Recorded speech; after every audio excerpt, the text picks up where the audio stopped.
কক্সবাজারে পরীমণিকে অপহরণের চেষ্টা, আটক হয়েছে ৩ জন। কক্সবাজারে একটি শুটিং চলাকালে হালের অন্যতম জনপ্রিয় নায়িকা পরীমণিকে অপহরণের চেষ্টা করা হয়েছে।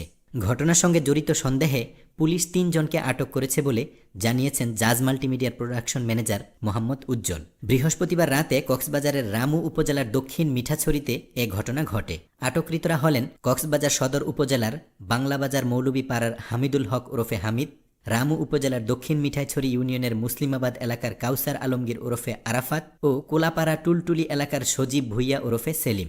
জানা গেছে জাজ মাল্টিমিডিয়ার ব্যানারে রক্তছবির শুটিং চলছিল মিঠাইছড়ির অ্যামিউজমেন্ট ক্লাবের শুটিং স্পটে। এখানে বিশাল করে মেলার একটি সেট তৈরি করা হয়েছে।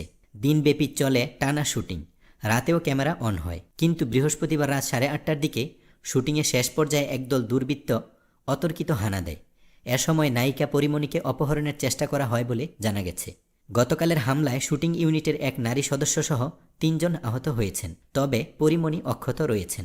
ঘটনা প্রসঙ্গে জানতে চাইলে পরীমণি বলেন, এই মুহূর্তে শুটিংয়ে চরম ব্যস্ত রয়েছি, পরে এ বিষয়ে কথা বলি অনুরোধ করলে।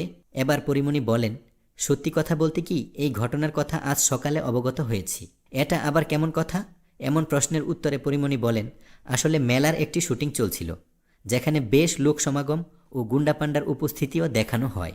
এরই মাঝে রাতে প্রকৃত দুর্বৃত্তরা যে আমাকে অপহরণের চেষ্টা চালিয়েছে সে বিষয়ে অবগত ছিলাম না। তাছাড়া প্রোডাকশন থেকে আমাকে এ বিষয়ে জানানো হয়নি। শুটিংয়ে কোনোরকম বাধা বিঘ্ন পড়ুক এটা চাইনি বলেই তারা বিষয়টা এড়িয়ে গেছে।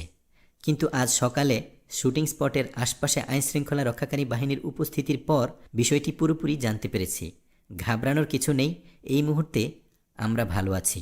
টানা শুটিং চলছে। বিনোদন জগতের নিত্য নতুন খবরাখবর পেতে বিডি হিটস চ্যানেলটিতে সাবস্ক্রাইব করার জন্য আপনাকে আন্তরিক ধন্যবাদ।